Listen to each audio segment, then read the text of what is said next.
2024 के लोकसभा चुनाव के लिए भारतीय जनता पार्टी पूरी तरीके से तैयारियों में जुट चुकी है, जहां पर बूथ बूथ जाकर के तमाम कार्यकर्ता जो हैं वो तमाम चीज़ों को जनता के बीच रखेंगे। तमाम चीज़ों पर चर्चा करने के लिए हमारे साथ अभी फिलहाल मौजूद हैं रांची के विधायक सीपी सिंह। हम लोग सीधे इनसे जुड़ते हैं और तमाम चीज़ों पर चर्चा करेंगे। सर, भारतीय जनता पार्टी चुनावी मोड में आ चुकी है 2024 के लोकसभा और विधानसभा चुनाव को देखते हुए। क्या कुछ तैयारियां आप लोगों के द्वारा फिलहाल की जा रही हैं? देखिए, भारतीय जनता पार्टी प्रत्येक दिन कोई ना कोई कार्यक्रम करती है। जहाँ तक बूथ बूथ का सवाल है, तो भारतीय जनता पार्टी के कार्यकर्ता प्रत्येक बूथ और शक्ति केंद्र को मजबूत करने का काम कर रहे हैं। यानी वहाँ पर लोगों को जोड़ने का काम कर रही है, ताकि हमारा बूथ मजबूत हो। जब बूथ मजबूत होगा तो हमारी जीत होगी।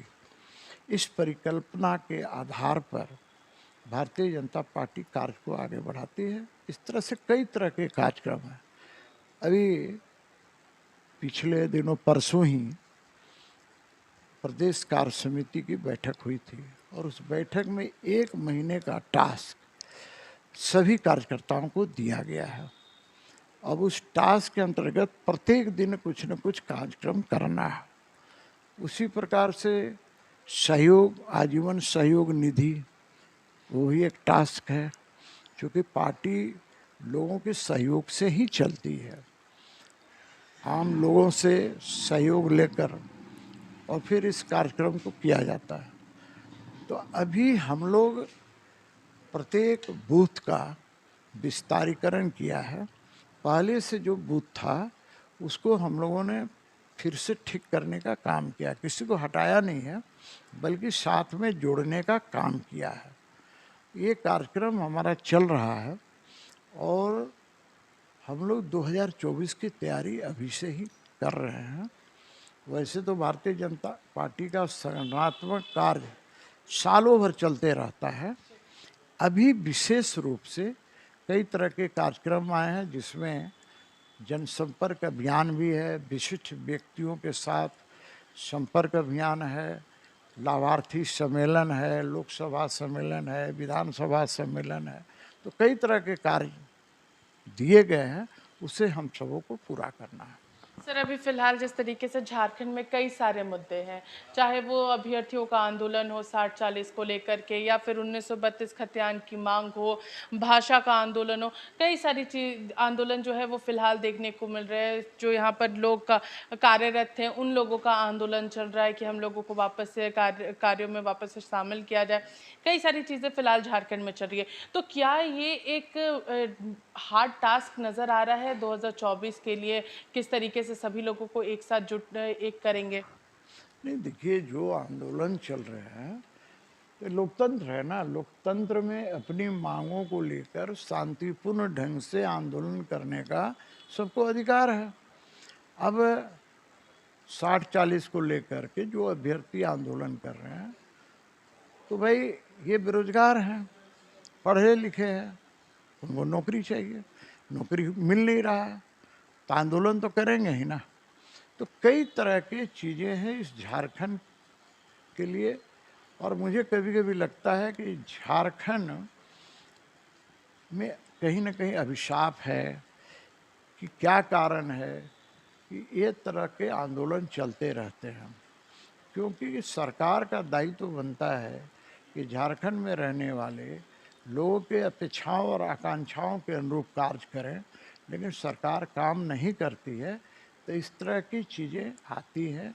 इसलिए मेरा कहना है सरकार से कि जो सरकार का दायित्व है सरकार पूरा करे। जहाँ तक भारतीय जनता पार्टी का सवाल है, तो भारतीय जनता पार्टी इसमें विश्वास करती है कि हम कोई ऐसा काम न करें, और हमारी सरकार ने ऐसा कोई काम नहीं किया जिससे आम लोगों को कहीं न कहीं परेशानी का सबब होना पड़े। मेरा ये कहना है कि ये सरकार को भी करना चाहिए, समझना चाहिए। भारतीय जनता पार्टी प्रमुख विपक्षी दल होने के कारण हाथ पर हाथ धरकर बैठी नहीं रह सकती, बल्कि जनता के अपेक्षाओं के लिए, आकांक्षाओं के लिए सरकार पर हमेशा दबाव बनाती रहेगी और आंदोलन भी करती रहेगी। सर, अभी जिस तरीके से अभी सुबह में कुछ अभ्यर्थी आप लोगों से मुलाकात करने के लिए आ रहे हैं, 81 विधायकों से वो मुलाकात करेंगे, 14 सांसदों से मुलाकात करेंगे। धनबाद में यहाँ पर पीएन सिंह से मुलाकात किए तो वहाँ पर उन्होंने समर्थन देने से इनकार कर दिया। अभ्यर्थियों को अपने आवास से बॉडीगार्ड और तमाम लोगों को बोल करके आवास से बाहर कर दिया। इसको आप किस रूप से देखते हैं? नहीं, ये तो मुझे नहीं पता है कि पीएन सिंह जी ने ऐसा किया। यदि इस तरह की बात है तो मुझे विश्वास ही नहीं हो रहा, इसलिए कि पीएन सिंह जैसा सुअर सांसद, इतने सुअर हैं कि आप कल्पना नहीं कर सकते, इतने व्यवहारिक हैं कि कोई सोच भी नहीं सकता है। क्योंकि विधानसभा में हम लोगों ने 15 साल तक एक साथ काम करने का अवसर मिला है। यहाँ मंत्री भी रहे तो भी मैं जानता हूँ, आज भी मिलते हैं तो बात व्यवहार विचार में कहीं कोई नहीं है। कोई ना कोई कारण रहा होगा, उस कारण को कोई नहीं बता रहा है। ये आरोप उन पर लगा रहा तो आरोप कहीं ना कहीं सरासर गलत है। दूसरी बात है कि हमारे यहाँ तो आए, हमारे यहाँ तो किसी ने नहीं रोका, सब लोग बैठे यहाँ पर, बहुत देर तक बात किया, उनकी बातों को सुना, कुछ हमने भी अपने विचार उनके सामने रखे। तो सवाल ये है, कहा गया है कटसी बिगेट्स कटसी। आप जिसके साथ जैसा व्यवहार करेंगे वो आपके साथ वैसा ही व्यवहार करेगा। तो कहीं तकलीफ न मुझे हुई और न हमारे यहाँ जो लोग आए थे उनको ही। वे तो आए, खुशी खुशी आए और खुशी से खुशी गए। तो मैं ये कह रहा हूँ कि भाई कोई हर व्यक्ति को, क्योंकि हम लोग जनप्रतिनिधि हैं, हमारे यहाँ तरह तरह के लोग आएंगे, तो हमें उनके साथ बैठना है, उनका बातों को सुनना है। हो सकता है कि हम उनकी बातों से सहमत न हों, जिसका अर्थ यह थोड़ा है कि कोई झंझट वाली बात है। हो सकता है हमारे विचार अलग हों। तो मैं ये कह रहा हूँ कि कहीं कोई दिक्कत नहीं होनी चाहिए, और ख़ास करके जनप्रतिनिधि चाहे किसी भी पार्टी का हो, मैं ये नहीं कहता सिर्फ भाजपा वाले हो, किसी भी पार्टी का हो, जो जनप्रतिनिधि होता है वो बड़ा एक तरह से कहिए तो जनता के लिए होता है और विनम्र होना भी चाहिए।